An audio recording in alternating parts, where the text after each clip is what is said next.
I am Lisa's husband. I do exist. Just been traveling a lot, but it's always so good to be hanging out with parents that are fighting the good fight, that have decided to make some babies and go on the greatest adventure of your life. But it's also hard adventure. Yeah. So, all right, let's get situated here. I got my little cow that I'm gonna need. Okay. So, we're covering discipline issues, right? We got a lot to cover. Lots of them. So hang on. What discipline issues are we covering tonight? Am I doing this or are you doing this? We can do this together. Okay. We're doing Next slide. the addiction to choices, whining. None of you, do we need to skip that? None of you guys are whiners, right? No whining? No. And we're talking about the kids, not the husbands or the wives, right? Okay. Temper tantrums. Power struggles. Ooh, man. Have any of you guys had power struggles yet? Oh, those are amazingly terrible. Power struggles. Sibling rivalry. We have 2 girls. I witnessed some of that tonight, I think. Yeah. Okay, yeah. We've got it over here. I grew up with 4 other brothers. Man, great memories of sibling rivalry and conflict. We're going to cover tattling. We're going to cover stealing. We're going to cover lying. All the things you didn't realize you signed up for when you started making babies. We're going there. We're going there. We're going to cover it.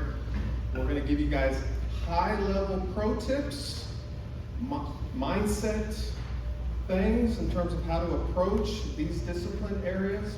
And then remember, your go-to coaches, your people, are these people behind you. They are amazing teachers, instructors, mentors, guides that will disciple you to the next level as you encounter all these discipline issues tomorrow, the next day, okay? You want to go to them. We're here to walk alongside the way on these discipline issues. All right, so next slide. So with these discipline issues, 2 of the scriptures that saved my soul were Proverbs 26:4, and do not answer a fool according to his folly, or you yourself will be just like him. And also Proverbs 26:12, do you see a person wise in their own eyes? There is more hope for a fool than for them. So 2 scriptures that really speak to us when it comes to all of these issues with our kids. Yeah, so if let's frame this within the context of the discipline issues you guys are tackling, and then that we're getting ready to dive in, okay? Your children, relative to you, in a cognitive level, at an experiential level, are little fools running around. They don't know it. They think they're pretty smart, but relative to where you guys are, they're little fools. So we want to make sure that you guys don't engage them in their foolish behavior, that you're aware, oh, that's crazy. I need to address this craziness a little bit different. So there should be a huge gap between your awareness of who they are and their awareness of who they are, and then we guide them on their journey of becoming mature, healthy adults. Okay, next slide. So we have just a little skit that Tom and I like to perform every semester. I like this one. That kind of goes about choices and how it might look or it may not look a little bit in your house. So, Tom. Yes. Would you like to sit in the blue chair or the red chair for snack time? Oh, thank you, Mom. You're amazing. I think I will go with the red chair. Okay, here you go. Oh, thank you, Mom. I love you so much. Well, on your snack, would you like to start with the striped plate or would you like the blue plate? Oh, what are my choices again? You have the striped plate or you have a blue plate. Blue. Okay. Blue plate. And on that plate, my love, my sweet little innocent boy, Yes. would you like to have mandarin oranges or would you like to have fruit snacks? Oh, let me have the fruit snacks. Okay. No. Let me have that one. Are you sure? Yes, that one. Okay, all right. Oh, thank you, Mama. You're the best. And would you like orange juice or apple juice? Orange juice. Are you sure? I said orange juice. Okay, okay. Here's your orange juice. All Thank right. you. Thank Okay. you. I love you. Good job. Good job. I love you too, sweetheart. And if you eat all that, when you're all done with your snack, you can either have Skittles or M&Ms. Which would you like? Oh, can I have both? No, just one. Oh, let me. I'll have the Skittles. Okay. All right. While you have your snack, I'm going to read a book for you. Would you like to read Babu and the Lion, or would you like to read Dumbo? Dumbo. Dumbo. Okay. No, Babu. Babu. Okay. Are you sure? No, I want Dumbo. Dumbo, No. give me Dumbo. Okay, honey. Okay. Dumbo, All right. thank you. Okay. So we sit down. We read the book. All right, Tom. Great job. It's time to take a nap. I don't want to take a nap. No, it's time to take a nap. I sweetheart. don't want to take a nap. Same routine every day. We have a snack. No. We read a book. No, and we I lay don't down. want to take a nap. No, you take a nap, Mama. Oh, I love you. You take a nap. okay, I'll go take a nap. Anyway, so that is what a lot of times we usually, Tom and I, it's usually excess with us, but this is usually what it looks like if at least 2 or 3 choices: mealtime, bedtime, and then when they tell us no, we don't really understand why. So let's talk a little bit about making choices. Yeah, next slide. So what happened? Let's unpack, let's dive a little bit deeper into what you guys saw take place. What may be taking place in your own home is you may have unintentionally given your children premature freedom and decision making, premature physical freedoms. You may have given them unintentionally premature verbal freedoms. And so if you have a little bit of that, like we did, growing early on and growing kids God's way, we got to get things back on track. So how do we get that? Anybody relate? I see your head was nodding. Anybody experience some of my behavior when I went there? Yes? No? No? Yeah. Okay. So let's stick into that. What do we do? Next slide. This is in your handouts, and this is what we want you to fall in love with. This is the natural progression that we want to send your child on when it comes to how they mature in terms of physical freedoms, verbal freedoms, and the other freedom that I can't remember. This right here is the journey, okay? So if you look here, if you look here, we start here with the age, 0 to 5, tight, control, tight, restrained. And depending upon how they progress under your leadership, then we expand the funnel of freedom. We expand it. And we go into the training stage, and then the coaching stage, and then the last stage on your watch is the friendship phase. More often than not, we find parents have flipped the funnel. And when their kids are little, they're like, I gotta be their friend.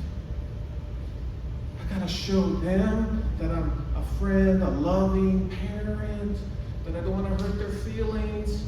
And I have the social pressure too, that I'm being the best parent. And how do I be the best parent? We give them choices. But it's actually the opposite. That comes at the end, the top of the funnel. And so this can shake up your current paradigm like it shook up ours. Because man, we thought, hey, we're gonna show ourselves, our own ego, that we're great parents by giving them tons of stuff, let them choose. We're gonna have birthday parties that are over the top because we need everybody to know how we're showing that our kids are taken care of amazing. But we should have not been doing that. We should have been restraining them, leading them, and saving that before the end. I'm not saying don't be kind. Don't hear that. But it's a different type of leadership when it comes to leading your children. Did I miss anything on that? No, I think it's just really important for your children to understand that you are the parent and not their friend just yet. You know, there's a big difference. And you want to have them as your best friend, but that will come later in life.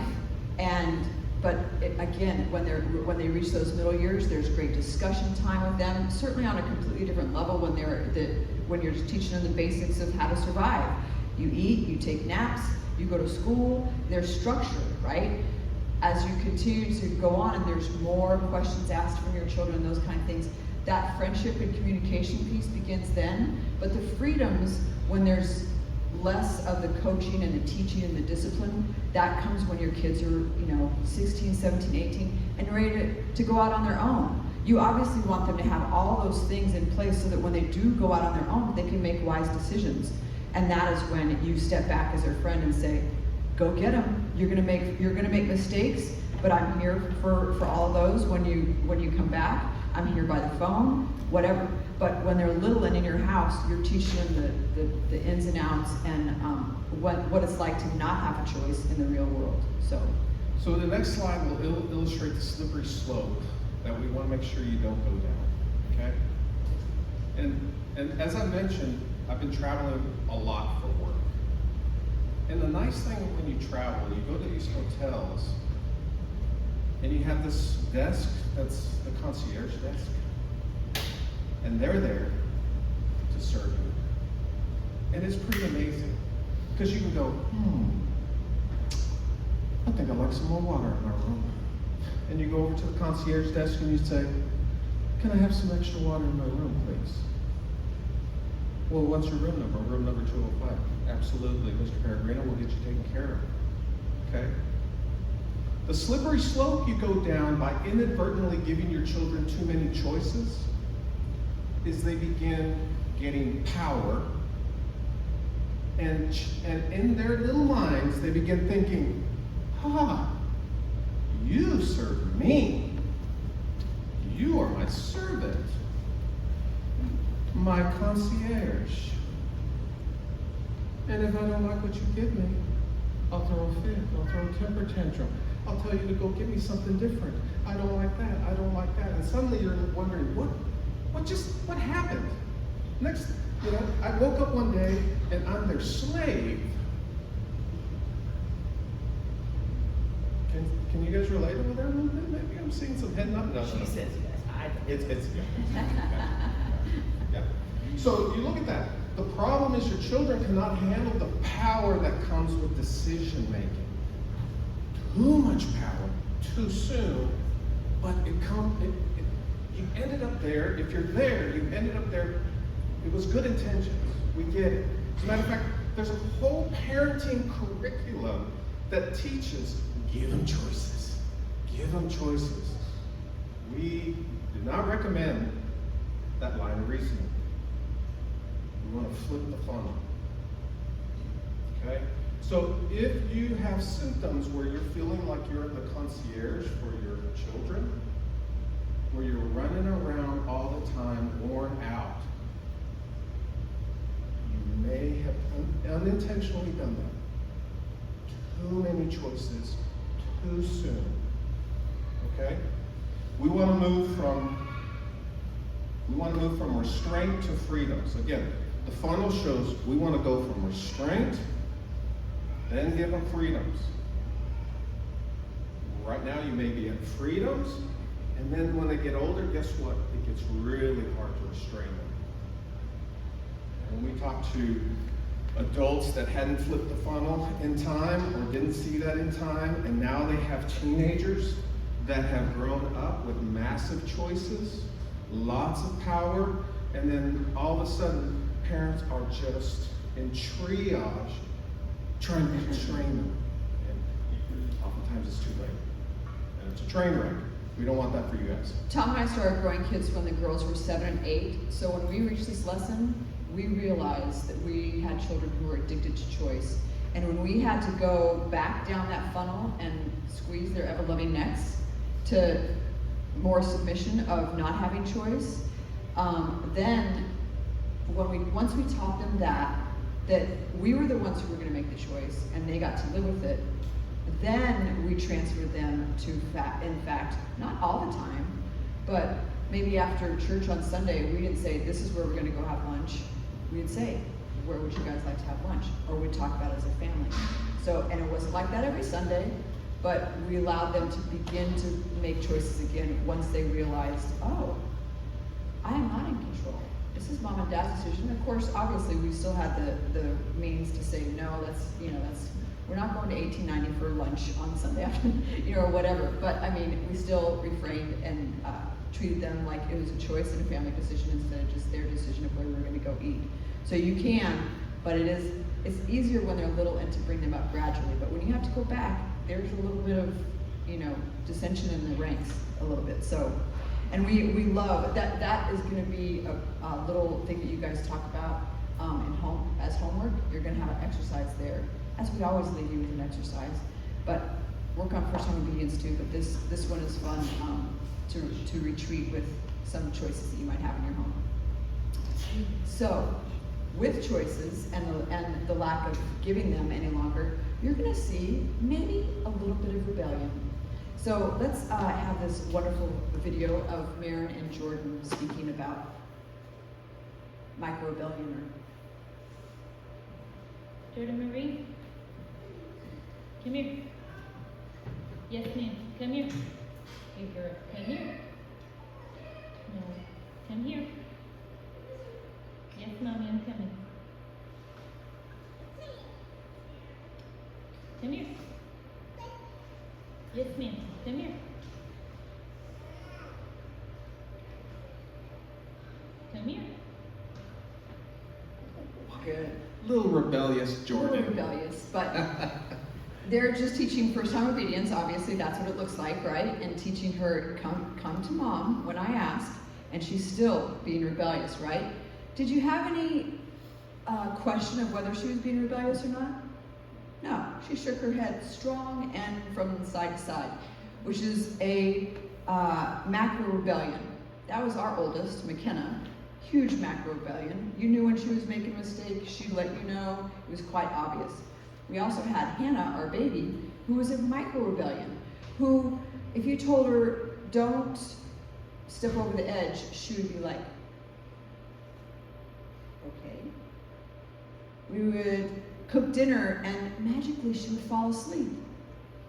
Right during dinner, and I'd be like, oh no, she's had a hard day, let's let her sleep. And when she got up, did I serve her the salmon and rice that we had for dinner? No, she got a PB&J sandwich, which later in life, she told us that she knew exactly what she was doing every single dinner that she didn't want to eat, and she knew she'd get something else. So, and we were talking about whether you're micro-rebellion or macro-rebellion, and she's like, what am I? And I'm like, are you kidding? You really have to ask us? And she goes, oh, you mean like when I used to go to sleep for dinner? And I was like, yes, that's exactly, that is micro. You think you're not being loud, like your sister's like, oh no, I'm not eating salmon and rice. I'm like, oh yes you are. But I mean, so we had one of each of both macro and micro. So it was fun to learn how to deal with those two. We still will ask her, what else did you rebel on? Yeah. Little micro rebeller, sneaky. And one time, not too long ago, she said, well, I used to sneak out of the house. I'm like, what? Because man, I had the house on lockdown, man. It was like hard. We lived out in the country, Yeah. so. Fortunately, it was just to sneak out of the house, get in her car, she would drive down to the road. You gotta know Hannah. She really did this. She would just look at the stars, she would read books, she would listen to music. But that was rebellion on a micro level. Okay. Yeah. All right. Good. What's next? Jordan Oh. Marie, Whining. Oh, whiny. In a house full of girls. You guys are pretty tough. This guy over here, I don't know him yet, but look at him. That dude, look at him. That dude is tough. But whining is kryptonite, man. I'm telling you. Whining, I don't know what it is about whining. It's like kryptonite. It'll wear down even the strongest person. Whining, we got our little granddaughter Chandler that comes to the house and she's already started whining. Oh, you gotta shut that down. You gotta shut it down fast because it's so effective. It is so effective for them, okay? It's an unacceptable form of communication. They learn that it works, and that's why they do it. Oh, but it's not blatant. They're not yelling at you. They're not throwing something at you. They're just putting this incredible earworm that gets you to just do stuff that you said you wouldn't do. Okay? So it's unacceptable. You got to shut it down fast. Deliver consequences for whining. Okay? I know they're little baby angels walking the earth, but when they whine, you got to shut it down. Okay?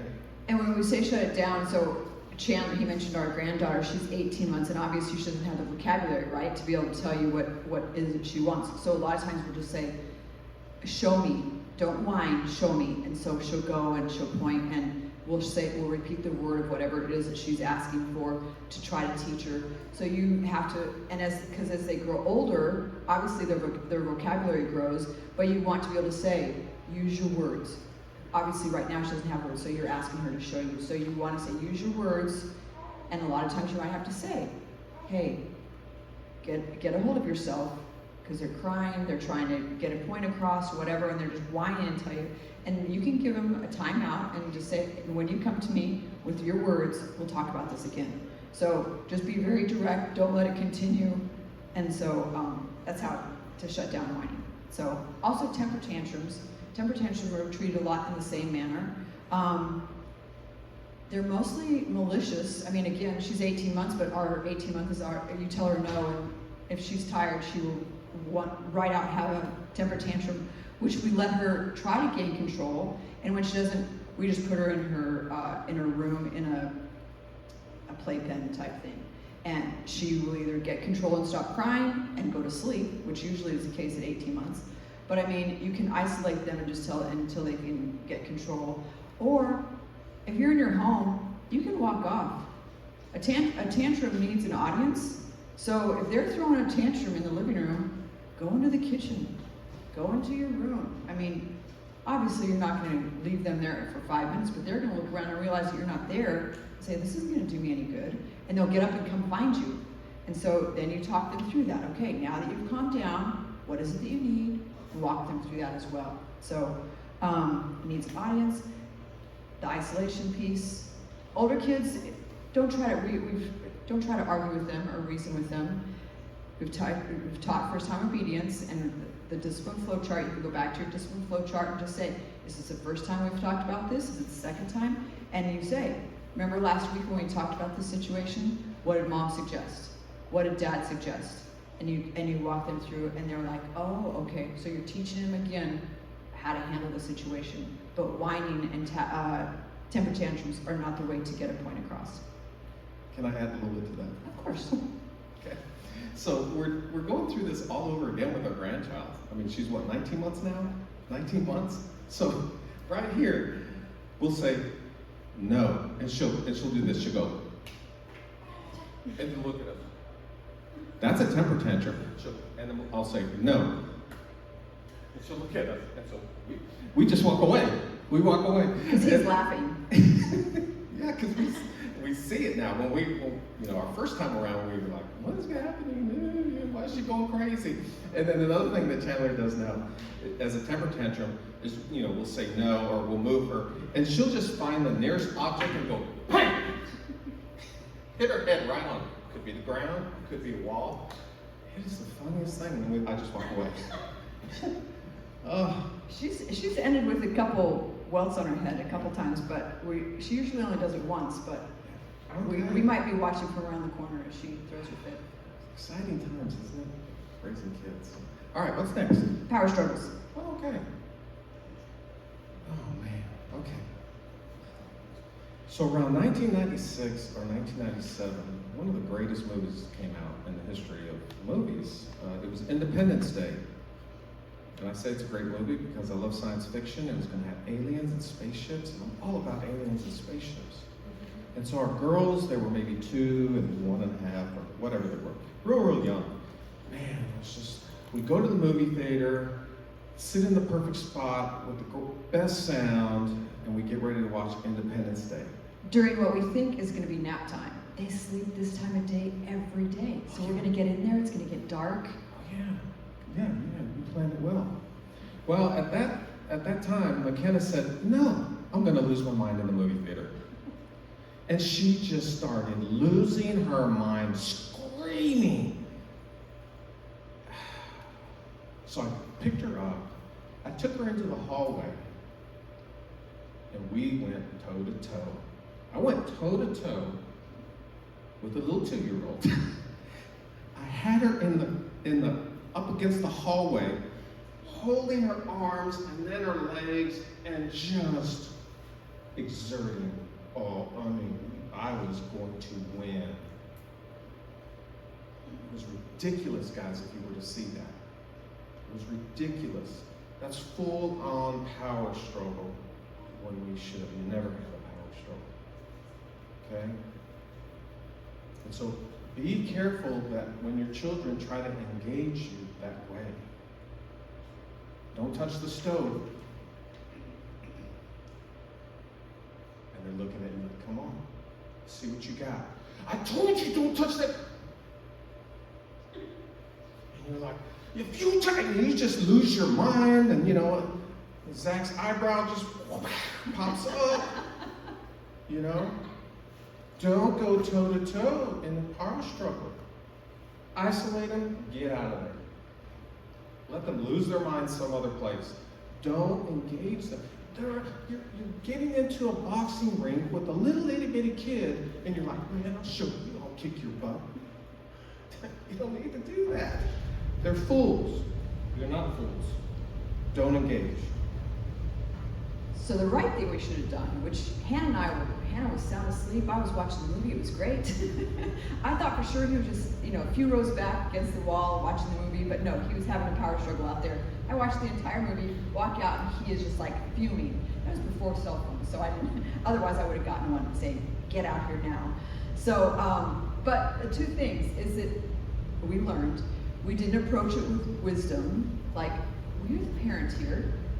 We are getting up and we're leaving the facility, and she can go to bed as soon as we get home. That's as soon as we should have taken care of it. And also, all children, just like adults, but all children do want to surrender with dignity. And if you were having this power struggle with them, they can, he's holding her, trying to hold her still. She's not going to submit to a power struggle at that point. She wants to win too. Plus, she's a firstborn. If you know anything about where your children fall in first, second, middle, all that, firstborns always want to win. So it was a firstborn, middle. So no one was going to win in that situation. But really be careful. Direct wisely to your children. Take a deep breath and attack the situation. And then also give them a moment. Are you good? Can we go back to the movie? No? Okay, we're leaving. It's their choice. They have an ability to say, yes, Dad, I'm okay, let's go back. Or, no, I still want to lose my mind, and you leave. And it's the struggle is over. So don't allow it to do that very long. Next is sibling rivalry and conflict. Conflict first, which, just like any people living together in the same household, conflict is going to happen. Even marriage? Especially in marriage. So we had 2 girls.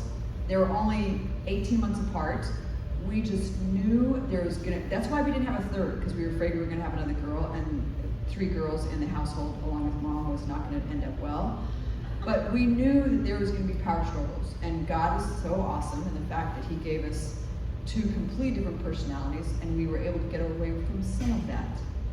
But when there wasn't, we would put them in one of Dad's t-shirts, and they would have to hug it out until they got right with each other. Before they knew it, they were giggling and having fun. You want to give them the opportunity to work towards a resolution on their own first.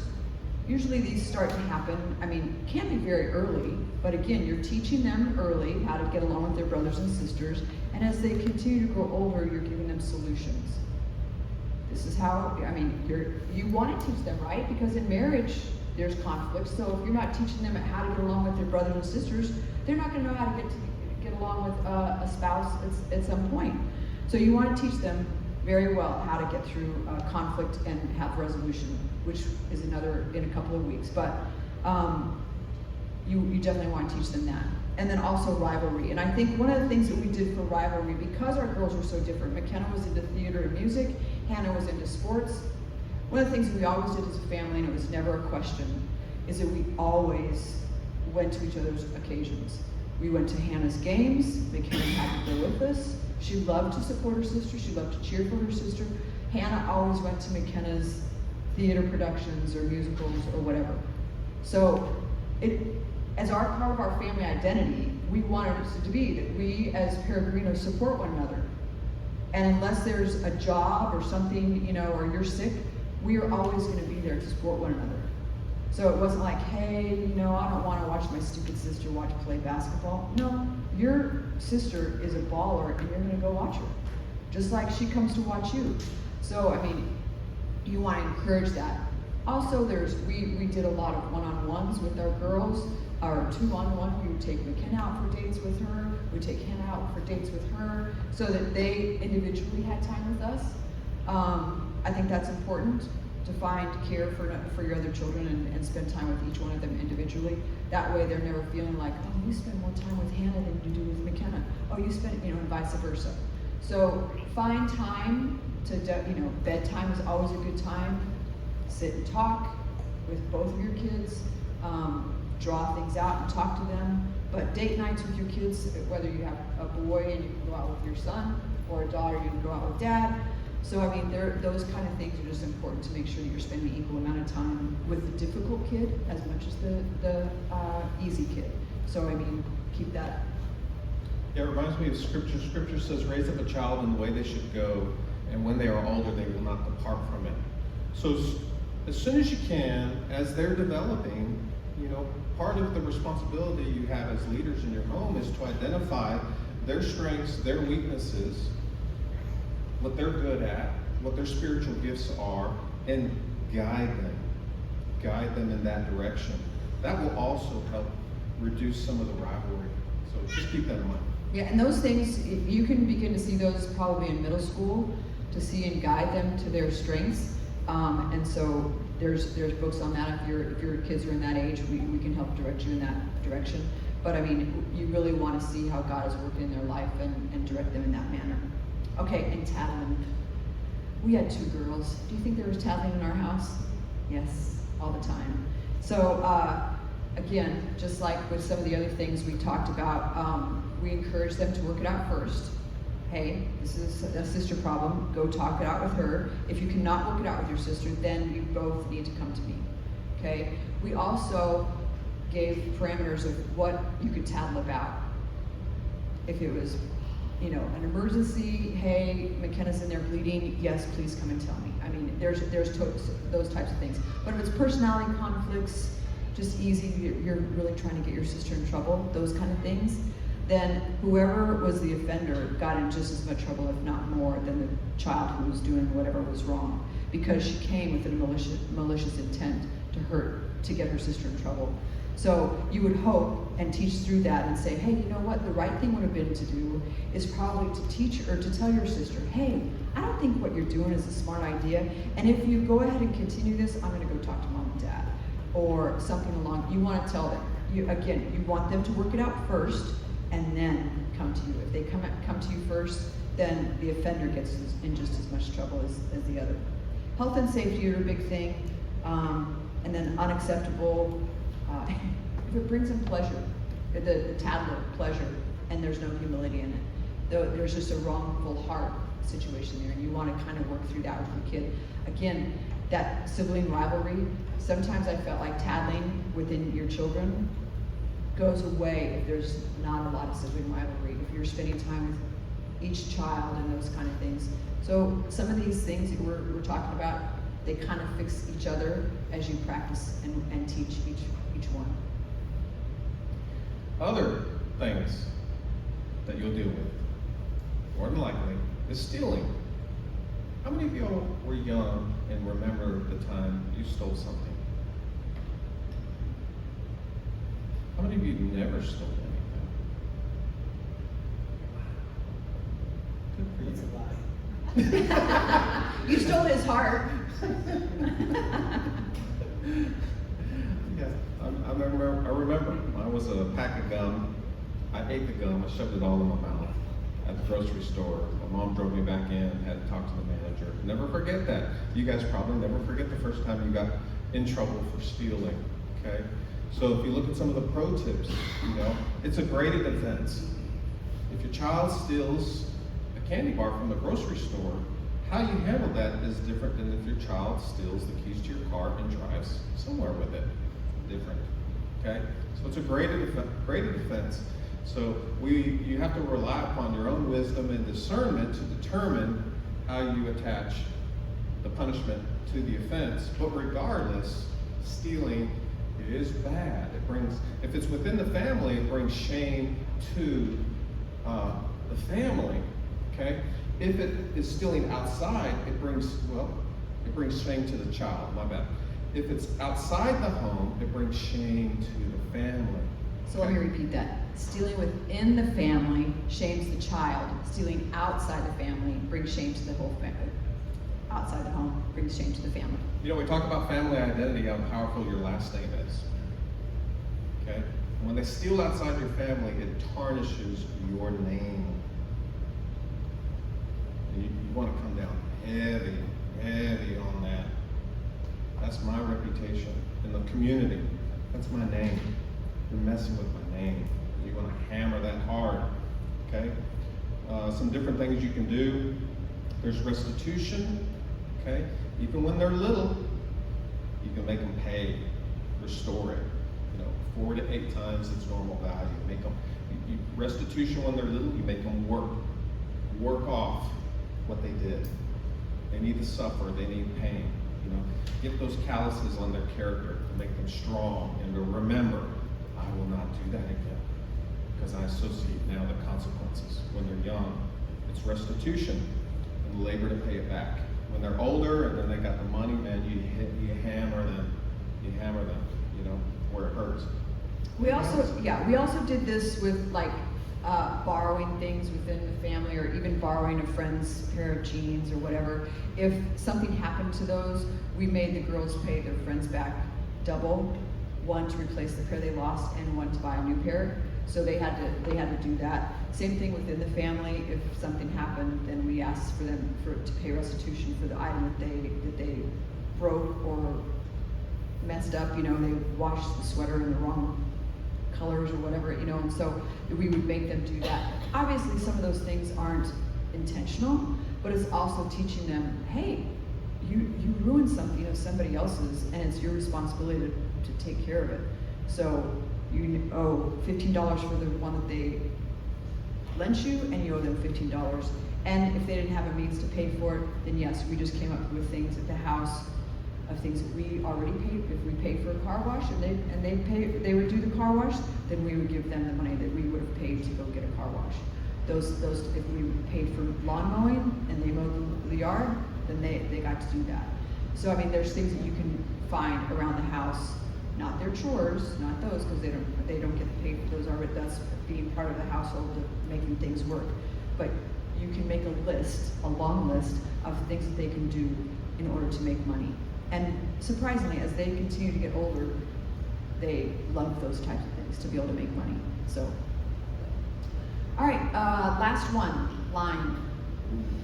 So, lying, I think, is a deep-seated for all of us a little bit, because we think, oh, that's just a little white lie, and why is that such a big deal? It just makes the situation not so confrontational or whatever. So, when someone lies, when your kids lie to you, you want to identify, why was the choice to lie to me and not tell me the truth? And for me, when I ask myself that, it was because I would lose my ever-loving mind when they would tell me the truth. You did what? What were you thinking? And I usually a little bit deeper tone of voice. And so who wants to tell mom that they screwed up? if I'm gonna lose my mind. So once I taught myself of to say, tell me the whole story, tell me this, tell me that, and walk ourselves through that whole process, then they learned, okay, I would rather tell my mom the truth and get in a little bit of trouble than tell her a lie and get her mad and to the repercussions from it. So yeah, I'm gonna stop there because that's an emotional one for me.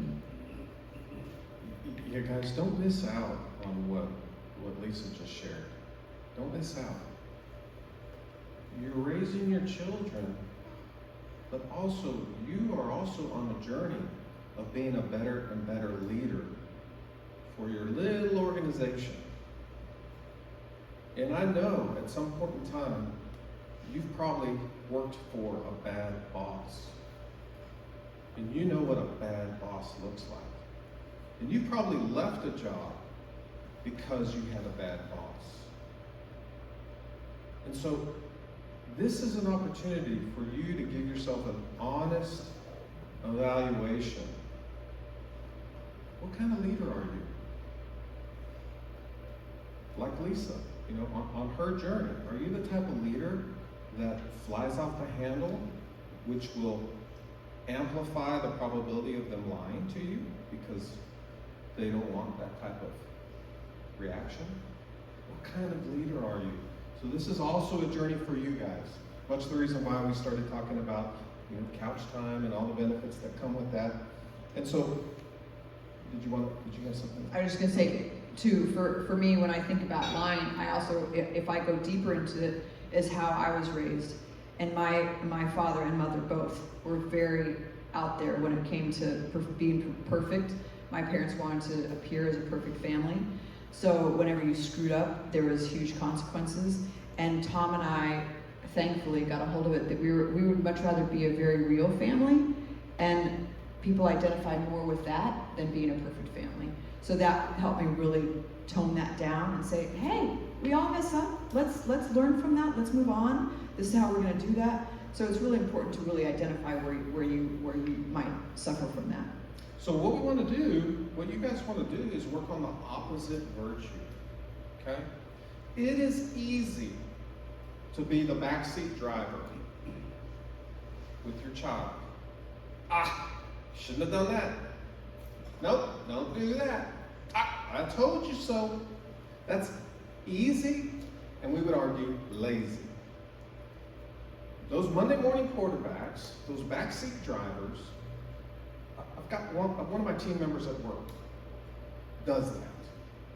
And I have to have frank conversations with them that if they don't balance the equation, it's not effective. Okay?